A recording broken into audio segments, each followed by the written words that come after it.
Reverend Francis Hermann, born c. 1856 after 1896, was an English-born American pastor, murderer and suspected serial killer. After being connected to the murder of two female churchgoers in Salt Lake City, Utah, Hermann fled the city and was never seen again. He is also suspected of murdering ex-wives and two of his children. Early life and move to America. Francis Hermann was born in England to immigrant parents of either Norwegian or Danish origin. Little is known about his years in his native country. What is known is that Hermann was very well educated in England, and even married at some point, but his wife died under strange circumstances. Hermann moved to the U.S. in 1891, first settling in Minneapolis, Minnesota and marrying Bertha Wagner. However, Bertha was mentally unstable and was set to be moved into an asylum. Curiously, hours before her departure, she also died under mysterious circumstances, but no action was taken to investigate further. A year later, Hermann wooed and married a Miss Lowen of Iowa, with their wedding ceremony being performed in Minneapolis. By this time, he had moved to Superior, Wisconsin, where he had become the pastor of the First Norwegian-Danish Methodist Episcopal Church. Hermann was a respected figure in Scandinavian social circles, and was even a central figure in the Ministers' Association. He and his wife lived in Superior until the fall of 1893, when they decided to relocate to Salt Lake City, Utah. Shortly after their arrival, a baby was born, but both it and the mother died under suspicious circumstances as well. Murders. Henrietta Claesson. A native of Sweden, Claesson, or Clausen, first arrived through Denmark in 1887. Having no relatives in the U.S., she settled in with a family named Johnson in Omaha, Nebraska. However, due to an illness, Claesson was brought over to Salt Lake City by Tilly Anderson. Anderson later returned to Omaha, but Claesson decided to remain, maintaining contact with her friends back in Nebraska through letters. Soon after Hermann arrived in Salt Lake City, her letters frequently contained allusions of their great friendship. In September 1895, while Hermann was attending a church conference in the East, the 25-year-old Claesson was hired to look after his parsonage in the church. When he returned, business went on as usual until a few days later, when Claesson remarked to Mrs. H. Peterson that she was going to visit a Mrs. Hansen on Center Street. She also added that she would return in the evening and attend services, before leaving the following day to visit a female acquaintance in the country. However, that was the last time anybody saw Claesson. Claesson's friends made several inquiries of her whereabouts to the church, and some to Hermann himself, to no avail. The case was highly unusual, as Claesson often contacted them through letters.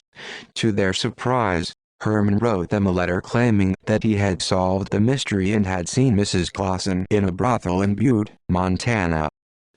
Strangely enough, the church's janitor, Mr. Johnson, recalled that on the day after Claesson's disappearance, Hermann asked of him to clear the pipes of the basement furnace and prepare it for a fire.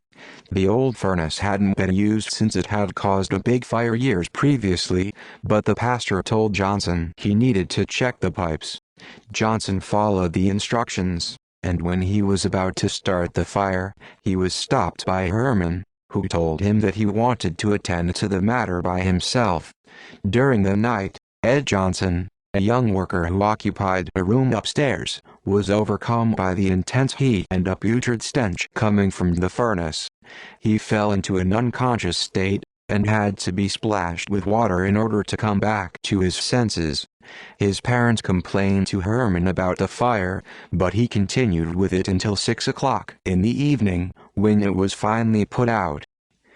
The incident was soon forgotten, and Hermann suddenly left 2 weeks after, claiming that he had to visit a religious conference in the East.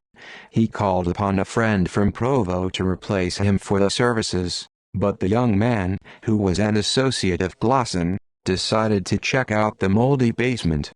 To his surprise, in the furnace he found several interesting items under the grate in the ash receiver. 2 razors, an English-made butcher knife which Hermann kept in his kitchen, a garter buckle, a belt buckle and, most shockingly, human bones. Upon further examination, he noticed that there was blood on the furnace door, and the buckles were from Claessen's clothing. Authorities were summoned, and while the bones were sent in for an examination, they also found empty charcoal sacks. Mrs. Peterson, an acquaintance of both Hermann and Claessen, remarked that she had seen Hermann carrying a large sack down to the basement, but didn't know what it contained. She also alleged that Hermann himself had told her that Claessen had made a marriage proposal to him. Further inquiries revealed that there were 2 artificial teeth with metallic rivets among the ashes and that Claessen had 6 artificial teeth similar to the ones found. An examination by a dentist named Kieser proved the connection. Perhaps even more curiously, a trunk belonging to Claessen was found in a pawn shop, which Hermann claimed he had mailed to her by an unknown expressman. In the trunk, articles of Claessen's clothing were discovered.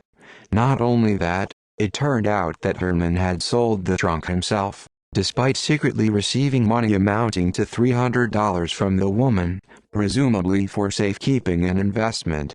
Since Hermann was known to drink heavily, as he kept various liquors in his study, it is possible that he had spent it on alcohol. On another note, shortly before his departure, the pastor had admitted to embezzling church funds, and was awaiting a verdict from the church. Annie Samuelson. Not long after the discovery of Claessen's charred remains, Hermann was also implicated in the disappearance and likely death of Annie K. Samuelson. In contrast to Claessen, Samuelson was employed as a nursery governess in a good family, and had an aunt and other relatives in Salt Lake City. A member of Hermann's church, she left her position to work as his housekeeper, under the promise of marrying the pastor. On February 28, 1896, Samuelson told her friends that she was going to Ogden in order to marry Hermann on the following day. However, on the next morning, Hermann was in town as usual, and when inquired about Samuelson's whereabouts by John Hansen, a fellow churchgoer, he told the elderly man that she was still in Ogden and did not know when she would return.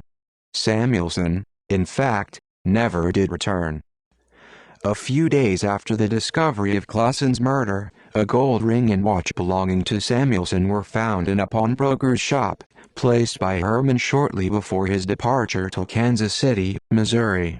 Further developments indicated that the pair were criminally intimate, as not only had Samuelson made several payments for Hermann while they were living together, she had also let him perform an abortion on her in January. Although it is not entirely clear how Samuelson was killed, taking into account that Hermann was heavily interested in the human anatomy and dissection, and that a box of poisonous drugs was found in his room, it is very likely that he poisoned, butchered and subsequently dismembered Samuelson's body in the church basement before disposing of the remains. Authorities noted that a few days prior to Samuelson's disappearance, the pastor had a large box made at a nearby lumber yard.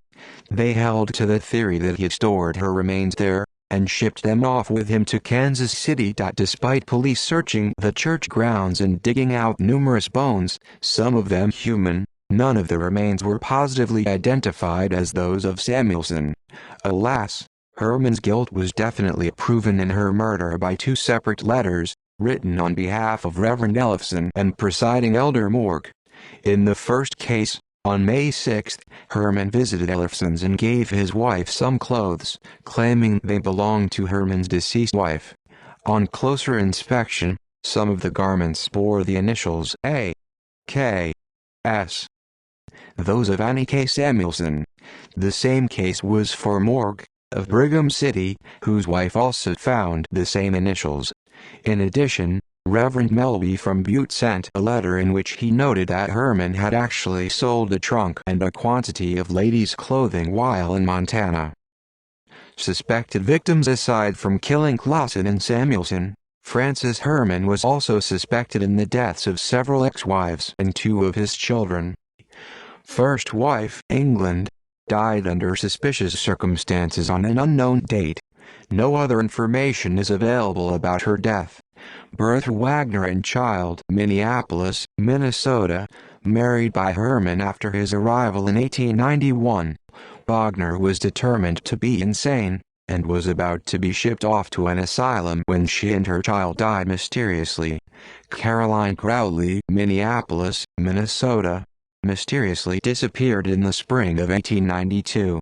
Her sister, Clara, declared that it was most likely Hermann who murdered her, as although he was repulsed by her, he had attempted to marry her nonetheless. Miss Lone and child, Salt Lake City, Utah, married in Minneapolis, and resided with her in Superior, Wisconsin until 1893. Shortly after, a child was born to the couple, but both it and the mother died under suspicious circumstances. Escape and sightings. Not long after both Glosson and Samuelson disappeared, Hermann left Salt Lake City on May 7, his supposed destination being Kansas City, from where he would go on a religious tour to Decorah, Iowa. However, authorities from both cities were unable to locate Hermann, and a reward was announced for his immediate arrest. He was positively traced to a metro in St. Louis, and it was suggested that he was hiding out either in Cincinnati, Ohio, or a small town near Indianapolis, Indiana, disguised as a florist. Over the following year, several people were arrested on suspicion of being Hermann, but were later released when it was proven false. There are no reports concerning Hermann after 1897, and it is presumed that he escaped capture. D. M. Elmenberg. On June 1, 1896, George M. Nolan, reported to be either the employee of a Salt Lake City liquor house or a California wine company, claimed to have traveled along with Hermann 2 days prior off the Oregon Short Line, and that the murderer was hiding out in Idaho. Nolan was absolutely positive the man was the pastor, but refused to give any particulars, as he wanted the $500 prize for himself. He was accompanied by Captain Donovan and Dead Jenny to St. Anthony, where they found the man. He was actually found to be D. M. Elmenberg, a San Francisco native who bore a striking resemblance to Hermann. Reverend J. R. S. Brown. On June 5, the Reverend J. R. S. Brown was arrested in Tennessee on suspicion of being Hermann. He was first detained in Chattanooga and extradited to Cleveland, where it is last reported that he was waiting for a picture of Hermann to arrive in order for identification procedures to continue. No other reports for him exist, suggesting he was released. Reverend G. Wynne Richmond. In Topeka, Kansas, Richmond was arrested and was awaiting trial for sending obscene material through the mail. He was accused of being Hermann, which he denied vehemently, and was proven that they are not the same person. Unnamed man. In July 1897, a man was arrested in Pembroke, Ontario, Canada on suspicion of being Hermann. A detective from Salt Lake City was sent out to confirm his identity, but ended up exonerating the man, saying that a mistake had been made. See also H. H. Holmes' list of fugitives from justice who disappeared. Theodore Durant General. List of serial killers in the United States. References